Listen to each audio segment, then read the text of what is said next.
அடுத்த 1 மணி நேரத்திற்குள் இந்த பதிவை நீ கேட்டிருந்தால் மாபெரும் நன்மை உன் வாழ்வில் நிகழும். இது இந்த சாய்பாபாவின் சத்திய வாக்கு. உன் வாழ்க்கையில் மேலும் மேலும் இன்பங்கள் வந்து குவிய என்னுடைய வாழ்த்துக்களை இன்றைய தினத்தில் தெரிவித்துக் கொள்கின்றேன். துன்பங்கள் அனைத்தும் ஒரு முடிவுக்கு வரப்போகின்றது.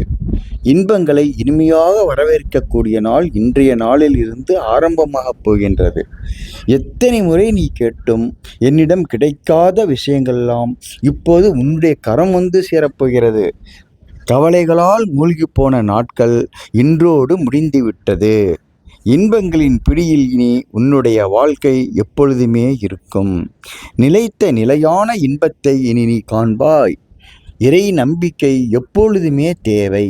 அந்த நம்பிக்கை துன்பத்தை காணும் பொழுது துவண்டு போய்விடக்கூடாது, காணாமலும் போய்விடக்கூடாது.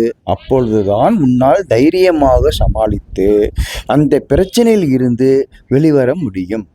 என்னுடைய உபதேசங்களை ஆன்மீக அறிவால் நீ பெற்று ஒழுக்கம், கருணை, இறை நம்பிக்கை இவற்றை தாங்கும் சக்தியாக நீ மாறுவாய். பக்தியும் பாசமும் வாழ்க்கையினுடைய 2 கண்கள் என்பதை நீ நன்றாக தெரிந்து கொள். தர்மத்தை அதிகமாக செய். அது உன்னை எப்போதுமே காத்து நிற்கும் கருவி. எல்லாம் என் தந்தை இறைவனை எப்பொழுதும் நினைத்துக்கொள். நீ ஏமாற்றப்பட்ட நேரங்கள் எல்லாம் முடிந்துவிட்டது. ஏற்றத்துடன் கூடிய வாழ்க்கைதான் இனிமேல் உனக்கு கிடைக்கும். உன்னுடைய முயற்சிகள் உன்னை உயர்வடைய செய்யும்.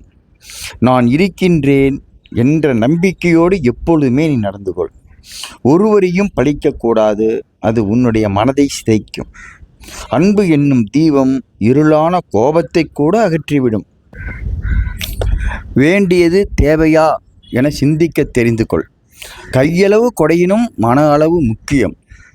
மனமாற பிறருக்கு கொடுத்து பழகு. நீ கொடுப்பது எதுவாயினும் அது பல மடங்கு உனக்கு திரும்பி கிடைக்கும். ஈரமான சொற்கள்தான் மனங்களை வெல்லக்கூடியது. இனிமையான சொற்களில்தான் உண்மையான பாசமும் இருக்கின்றது. கடுமையான சொற்களை கொண்டு யாரையும் திட்டாதே. பழிவாங்கும் எண்ணத்தோடும் இருக்காதே. மன்னிக்கும் குணம் மேன்மை உடையது. பொறுமை என்பது மிகப்பெரிய தியானம். நம்பிக்கையோடு கூடிய செயல்திறன் எப்பொழுதுமே வெற்றிக்கு வழிவகுக்கும். உண்மையான செல்வம் என்பது உன்னுடைய உள்ளத்தில் உதிக்கக்கூடிய எண்ணங்கள் தான். நல்ல எண்ணங்களாக இருக்கும் பட்சத்தில் நல்லதே நடக்கும். கண்ணீர் விட்டு வேண்டியிருக்கின்றாய். நான் காது கொடுத்து கேட்டிருக்கின்றேன். உனக்கு தேவையான எல்லா இன்பங்களும் உன்னை வந்தும் சேரும். நல்லதும் நடக்கும்.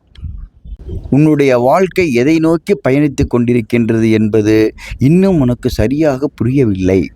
உன் வாழ்க்கை சரியான பாதையை நோக்கிதான் பயணித்து கொண்டிருக்கின்றது என்பதை இப்பொழுது நான் உனக்கு தெரிவிக்கின்றேன். ஏனென்றால் நீ வந்து கொண்டிருப்பது இந்த சாய்பாபாவின் பின்னால். என்னுடைய வழிகாட்டுதல் தான் உனக்கு எப்பொழுதுமே உதவியாக இருக்கும்.